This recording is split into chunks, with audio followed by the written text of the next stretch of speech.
خودکشی والے کی مغفرت کا معاملہ کیا ہوگا؟ جنازہ تو پڑھ لیا تو ظاہر ہے اس میں دعائے مغفرت کی تو اٹ مینس کہ ہے وہ مسلمان ہے.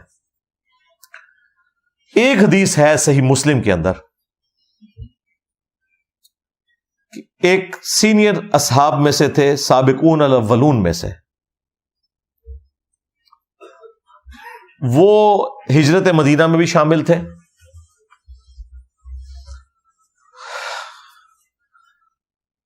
انہیں کوئی تکلیف تھی، اس تکلیف سے تنگ آ کر انہوں نے اپنے ہاتھ کی رگ کاٹ کے خودکشی کر لی.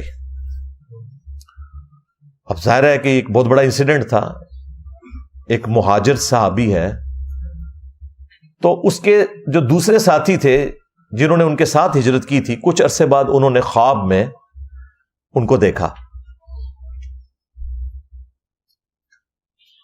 تو پوچھا کہ تیرے ساتھ کیا معاملہ ہوا؟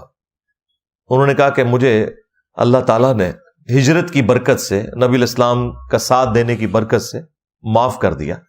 البتہ اس نے وہ اپنا ہاتھ جو تھا نا وہ چھپا رکھا تھا. تو اس نے پوچھا کہ یہ کیا حالت ہے تیری؟ تو اس نے کہا کہ سوائے اس ہاتھ کے اس کو اللہ نے ٹھیک نہیں کیا، اور کہا کہ یہ تو نے خود خراب کیا تھا، اس وجہ سے یہ والا جو معاملہ ہے تیرے ساتھ جنت میں بھی رہے گا. اب نبی الاسلام کو جب انہوں نے خواب سنائی تو ظاہر ہے نبی الاسلام اس کی تعبیر بیان فرما رہے تھے اور آپ کو وحی کی تائید حاصل تھی. تو آپ علیہ السلام نے اس خواب کو سننے کے بعد کہا کہ اے اللہ اس کے ہاتھ کو بھی درست فرما دے. حضور نے دعا کر دی اس کے لیے. اچھا، اس سے یہ بھی چیز ثابت ہوگی کہ خودکشی والے کے لیے دعائے مغفرت بھی کی جا سکتی ہے.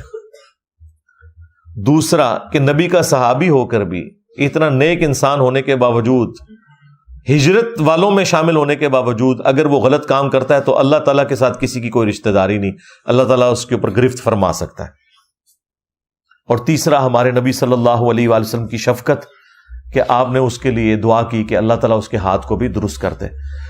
تو یہ میں نے ساری باتیں اس لیے ڈسکس کی کہ آپ لوگوں کے خاندان میں بھی، جاننے والوں میں بعض اوقات اس طرح کے واقعات ہو جاتے ہیں، پھر لوگ خودکشی، سوئسائڈ کرنے والوں کے شرعی احکام پوچھ رہے ہوتے ہیں.